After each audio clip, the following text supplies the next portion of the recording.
All right, we're recording. Good afternoon. I'm going to call to order the meeting of the Greenwood Stormwater Board, Wednesday, April 14th at 4 o'clock. Could I have roll call, please? David Payne, Here. Forrest Sutton, Here. Tim McLaughlin. Here. All right. I will accept a motion for approval of minutes from our last meeting of March 16th. I'll make that motion. Approve. I'll second the motion. Any discussions regarding the minutes? None here. No, none. All right, all in favor of approval, say aye. Aye. Aye. Aye. I'll show those as being approved. All right, old business, Lakeview. All right, first item we have is a quotes for the project of the aeration system at Lakeview.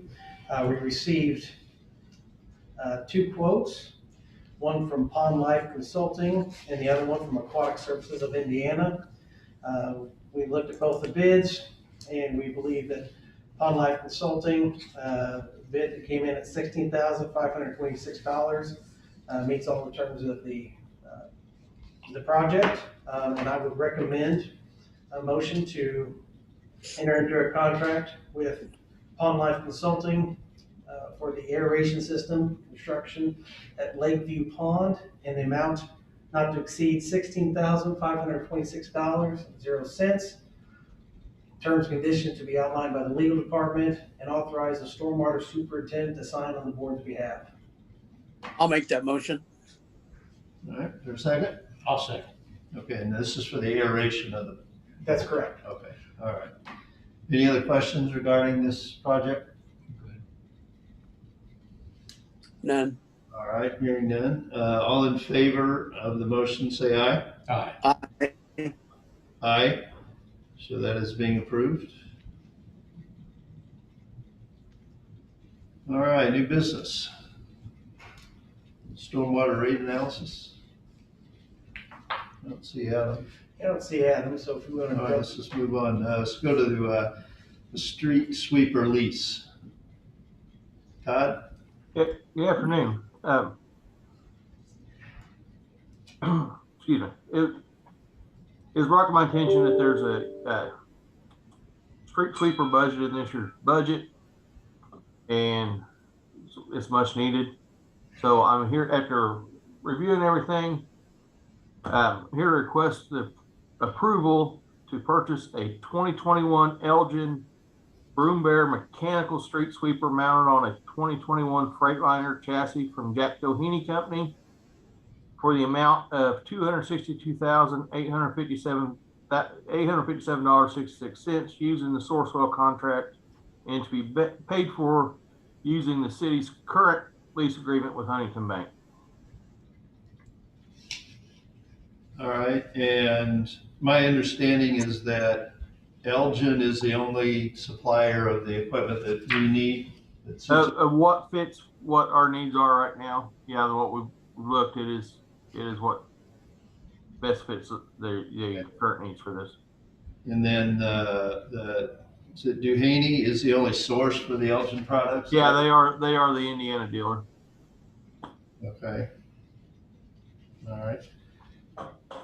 So I think legal department has prepared a motion for us. You have a copy of that, Todd? I'm not. Actually, there were two that came back, but I think this is the one. So yeah, I do have this. Okay.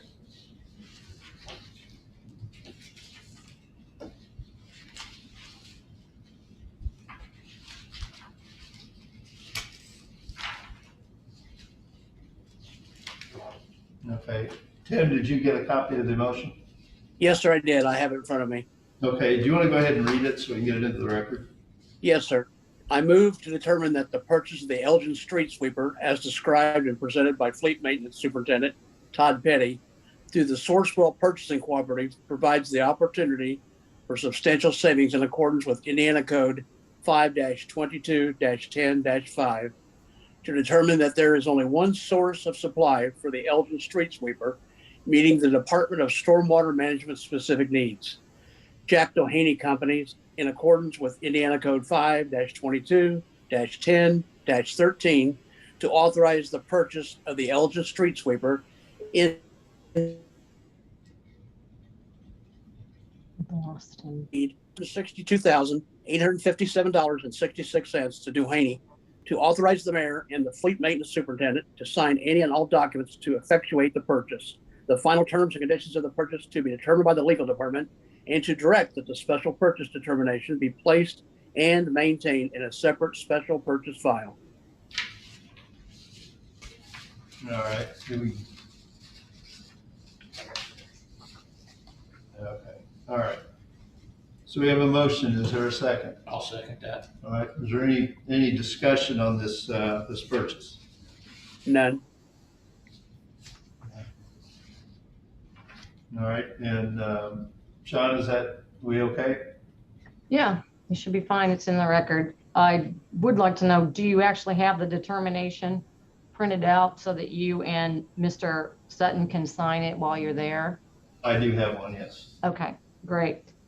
Okay, all right. So all in favor of the motion, say aye. Aye. Aye. We'll show the motion is carried. Thank you.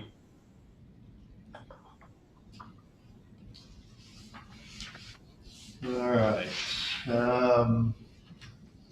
Let's see, do we have that yet? No, okay. All right. So hang on to that for a second. Moving on to the audience. Anybody wishing to speak before the board? I don't see anybody. All right, we'll move on to reports.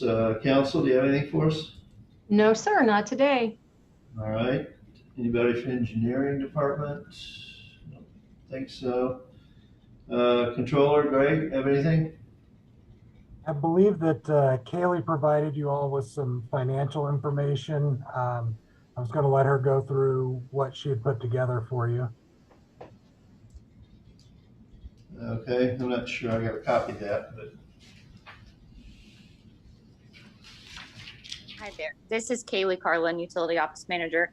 If you guys did not receive the one-page financial report, I can go ahead and email that to you and then make sure there's a copy for the meeting minutes. But if you'd like, I can go ahead and give you a rundown of the information provided on the document. that would be great. Thank you. Okay. So this is a quarterly financial document to kind of replace the lean information that you were provided before.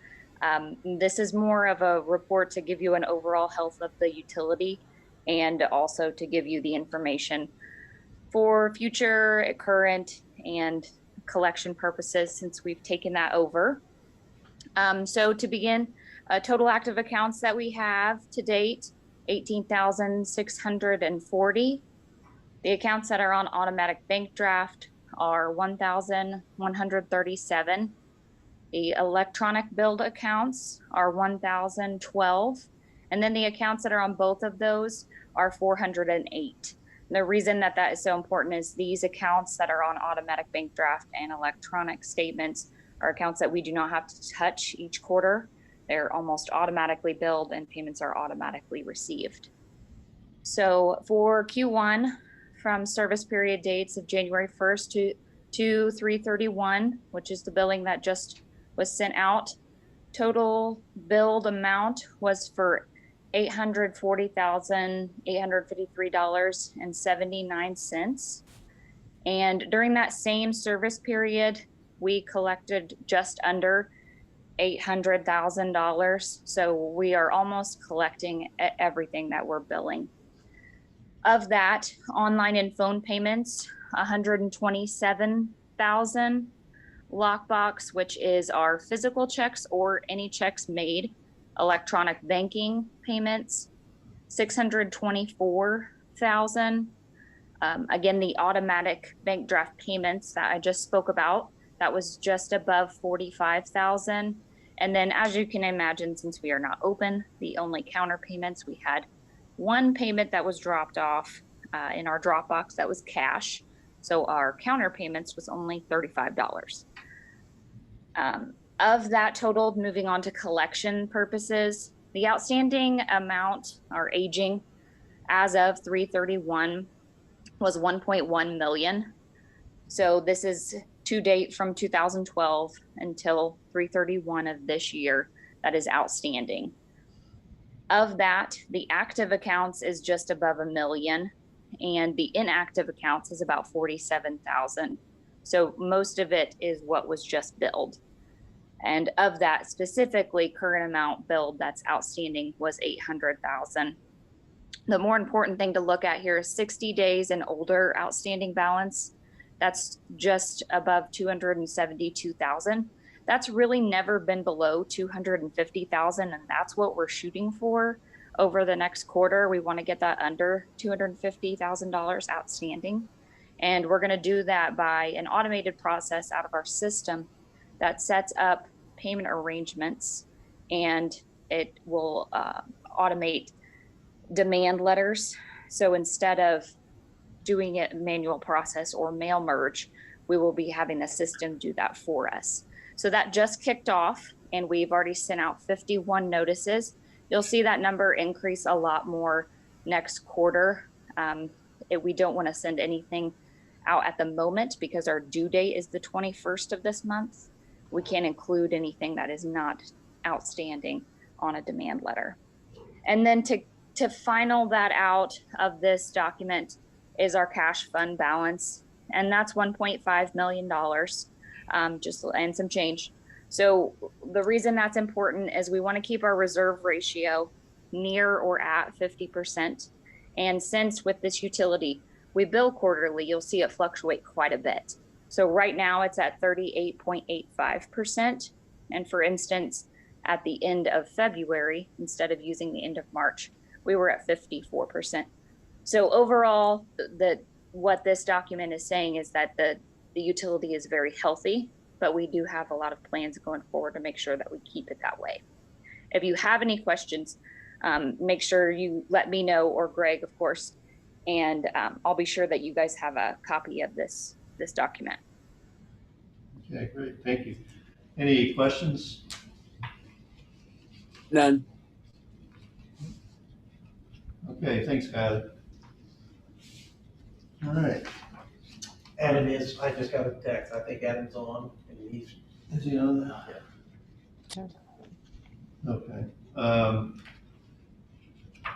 Let's go ahead and let's do Chris. Finish up that category. Yeah, I got a couple items. First, Jeremy, if you want to go to the slide of the operation maintenance manuals, I got 3 separate manuals we want to hit. All right, so these operation maintenance manuals have been reviewed by the Stormwater Board. They've already been approved by the Board of Works. So the first one would be McCormick's Estates, sections 1 and 2, and that's off Cussinger Road. This O&M manual has been reviewed by the Stormwater Board. So I recommend a motion that we accept the manual and authorize the mayor to sign on the board's behalf. I'll make that motion. Okay. I'll second the motion. All right, all in favor, say aye. Aye. Aye. Aye. Okay. Okay. The second operation maintenance manual is for property address of 972 Emerson Parkway, Unit B. Those are commercial fronts. It's off Emerson. It's been reviewed by the Stormwater Department, approved by Board of Works and Safety. I recommend a motion to approve this manual from the Stormwater Board and authorize the mayor to sign on the board's behalf. All right. I'll make that motion also. All right. I'll second as well. All right, all in favor, say aye. Aye. Aye. Okay, the last item we have is for 1065 South Park Drive. That's the new Wendy's.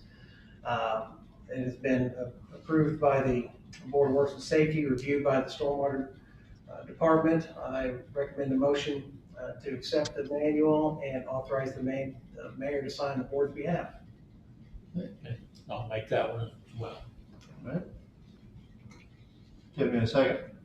I second. All right, all in favor, say aye. Yes. Aye. Aye. Aye. Okay, show all three of those as being accepted. Jeremy, you want to hit the last slide for me? Okay, I'll go ahead and jump into the field report. 83.42 tons of debris for street sweeping. So as you know, in past years, this is our big month of spring cleaning.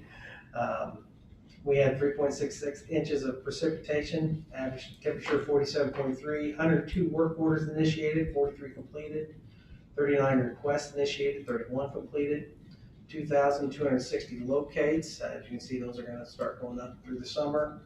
17 ESC permits, 262 inspections, 1 storm management permit, 0 inspections. We jetted 2.4 tons of debris. We pulled out of the Featherstone subdivision, sections 1 and 2. And I do want to say, I think billing, they put our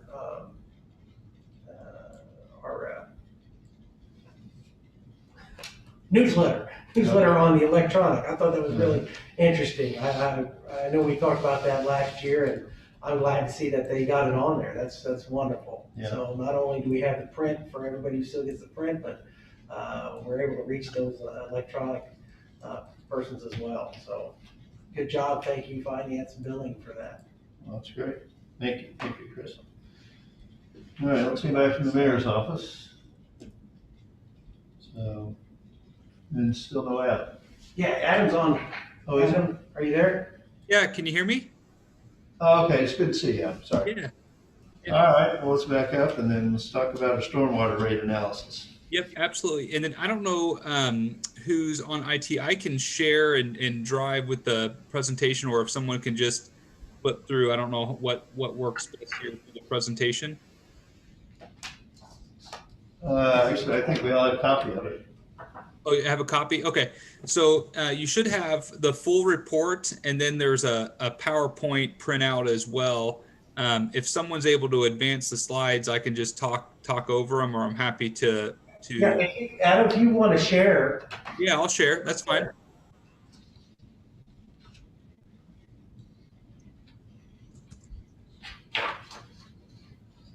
So when I try to share my screen, it says that the someone else is sharing theirs.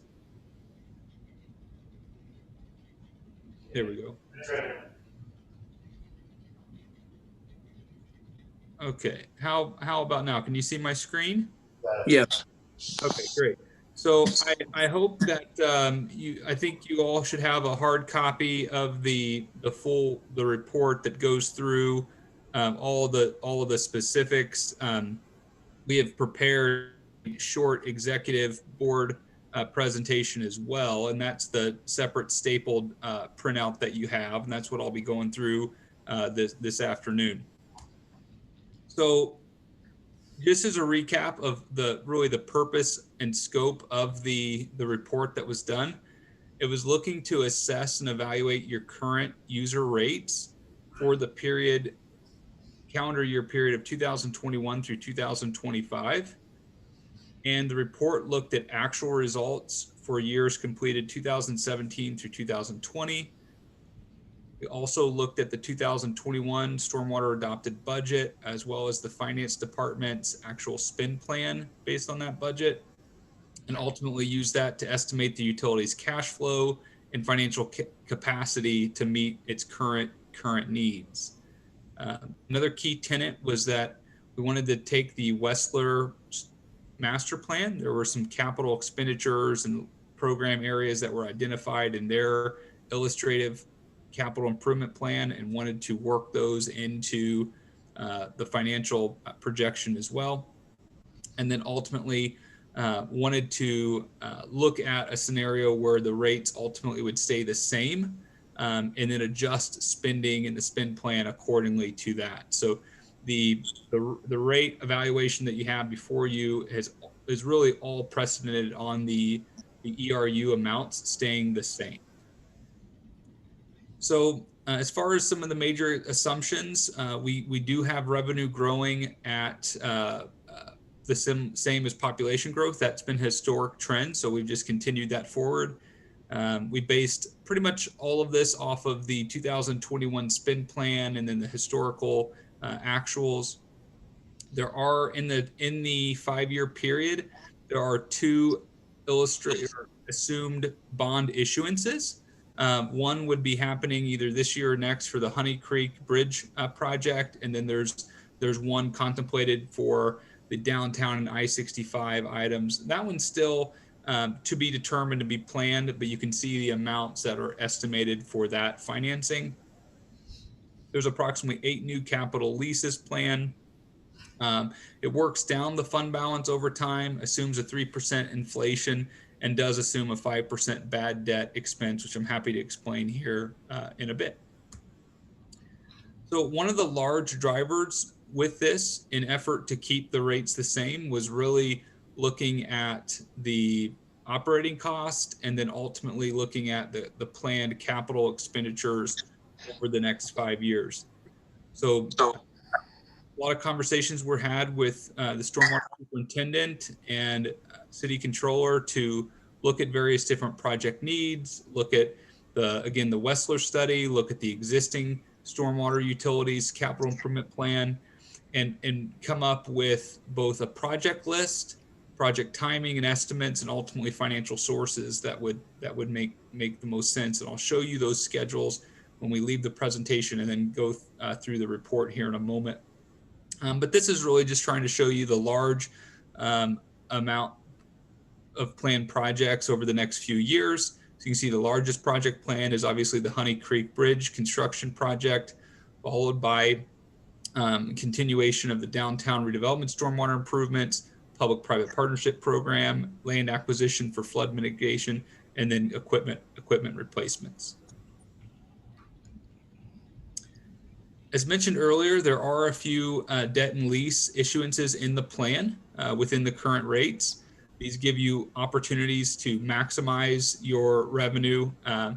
So as far as the 2 proposed revenue bonds, you have one proposed for the Honey Creek Bridge project. It's estimated to be approximately a $3.1 million bond issuance over a 10-year period of time. And then in 2 more years, about midway through the planning period, we're estimating an additional bond for capital projects. And in this issuance, we're looking at either the downtown or I-65 items were what the stormwater superintendent and finance department suggested for that group. And then lastly, on the capital leases. So you can see that there's a steady state of replacement of the equipment. So this year would be a street sweeper. Each year there would be equipment leases for just standard machinery and equipment. And then in 2023, there would be a new street sweeper that would be fundable, as well as a new sewer cleaning machine in 2025, as well as all of the term and estimates. And again, I'll show you more of the detail in your full report. So once we had a handle on the capital projects that were going to need to be addressed, as well as the normal operating revenue and expenses, and then the planned debt and leases, we were able to aggregate that all up into a revenue and expense forecast. So starting on the left, you can see in the blue is your projected revenues over the 5 years. And then the gray is the combined operating and capital expenditures from cash sources over those same periods. So you can see really throughout the plan cycle, you're right at the revenue, if not slightly over. That has been intentional. The utility has built up a cash balance over the years. So it's trying to be strategic in both investing that cash, but also not doing it at such a rate that it burns down the fund balance too quickly. Additionally, all of these are at the full planned expense. So there's historically differences between the budget or the plan and actual. In some cases, the actuals are quite a bit less than what has been budgeted. And then this chart over here to the right shows you on the expenditures what that money is estimated to go towards. So and we've broken this down by just the basic operating and maintenance expenses, the existing 2016 bonds that are rolling off, as well as the 2 new anticipated issuances, leases, and other project needs that are paid from cash sources. Excuse me. So with regards to fund balance, I heard Kaylee a little bit ago talking about the reserve ratio and fund balance. That's very, very important.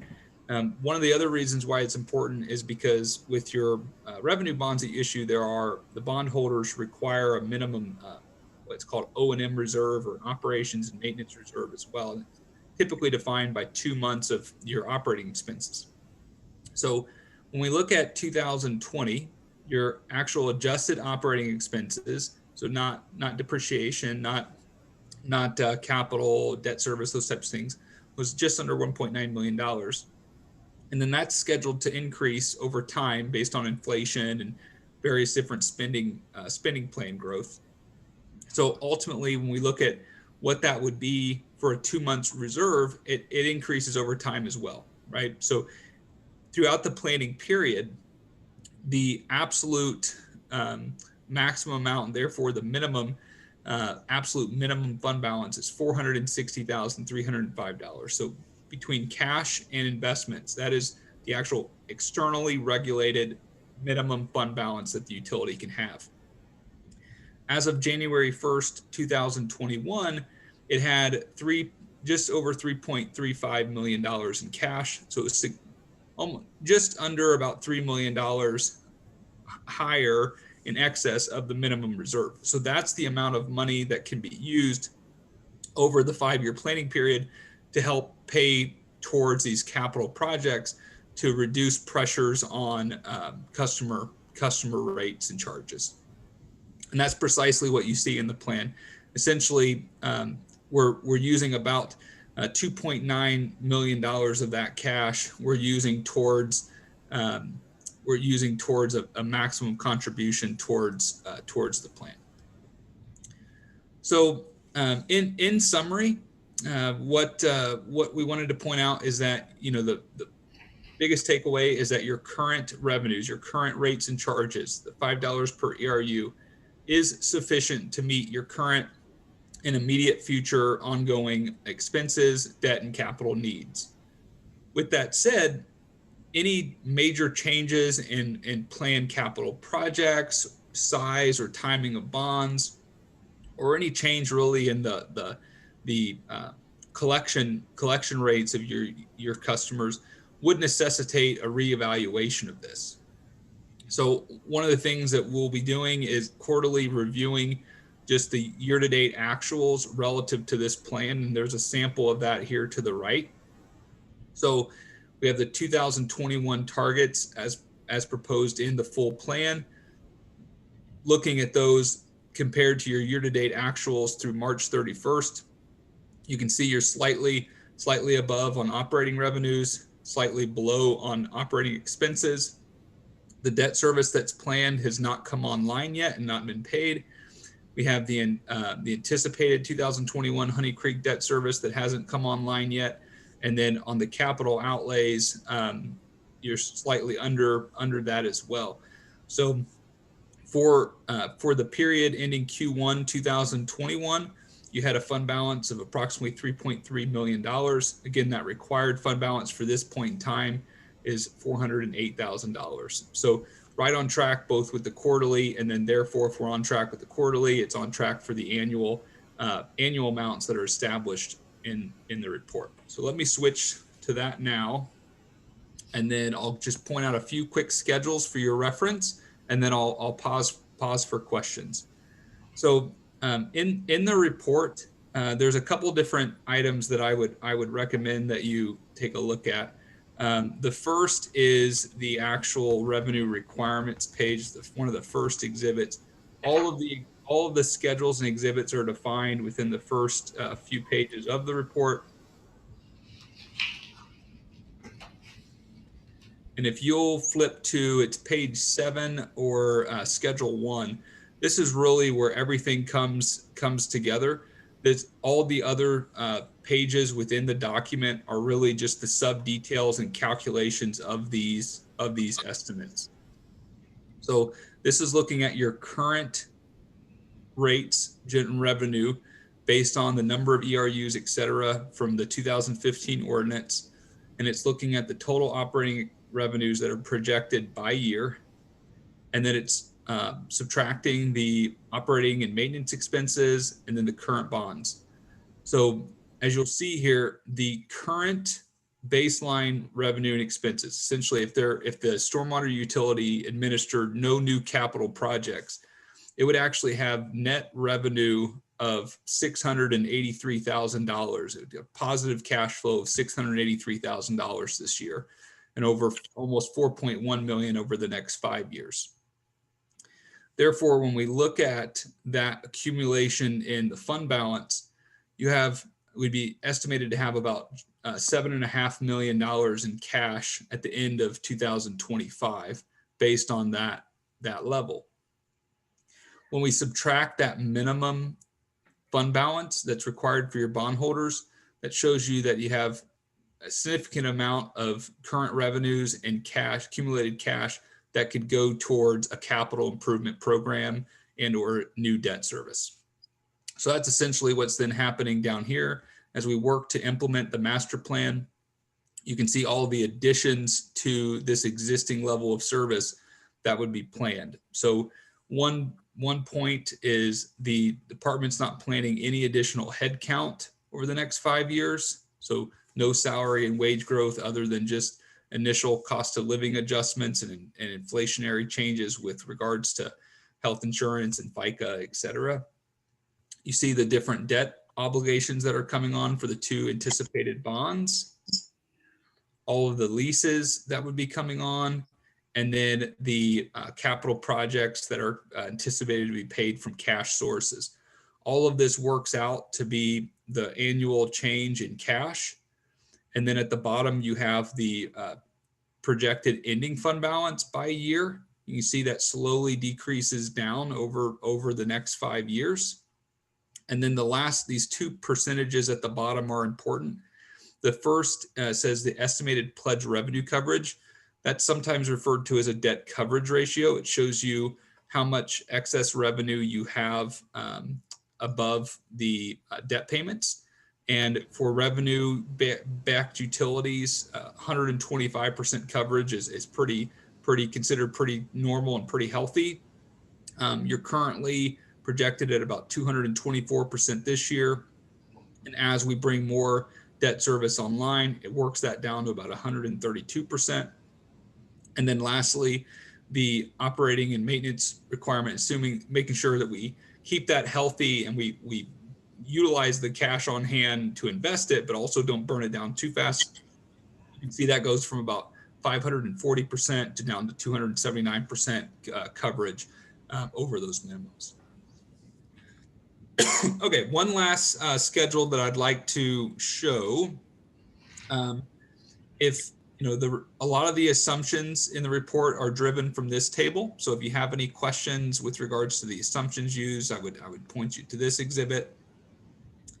And then really the main driver of this, as well as the debt schedule, is this Schedule 3, the capital improvement plan. A lot of conversations were had about trying to both balance the rates with trying to get as much of these projects addressed. So you can see the project names itemized here, and then down below, based on the notes, so 5, 2, et cetera, you can see the various different funding sources that would be anticipated. There's much more that I'm happy to go through, but I don't want to necessarily bore everybody with this PDF. Let me go ahead and pause here and see if there are any questions. Tug, any questions? No, I don't. Tim? No, sir, I have none. Okay, nothing here, Adam, so. Okay. Very good. So then that concludes the presentation. We've, from this standpoint, Shauna, my understanding is because there's not any need to increase the rates, I don't see any reason for it to need to go to council for any action or anything like that. So I just wanted to formally present it to you all today. I believe you all have those copies. I've shared them electronically and in physical copy with the finance department as well. So I believe that you are sufficient in your current rates. I would just encourage you to continue to monitor that. And otherwise, just if you have any questions, let us know. That's all I have. Thank you. Thank you, Adam. All right.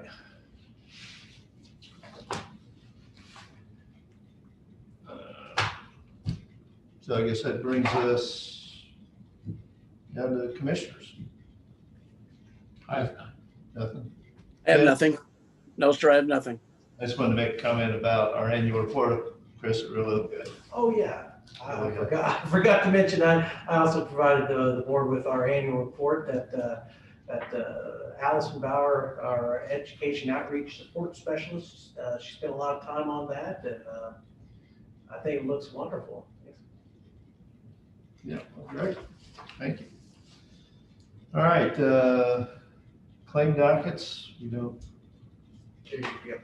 oh, are they? Okay, got it. All right, so accept the motion to for claim dockets. I'll make the motion. Okay. Go ahead, Tim, I'm sorry. I volunteer to make the motion. I'll second that. All right, so all in favor of accepting the dockets as presented, say aye. Aye. Aye. Okay, show those accepted. All right, anything else that comes before the board? China, we don't, do we need to take any action on Adam's report? No, he was hired to do it, and he's provided the report that he's been paid to do. Okay, great, thank you. All right, anything else to come before the board? Seeing or hearing none, I will adjourn the board at 4:37. Thank you. Thank you. Thank you. All right, thanks, Adam.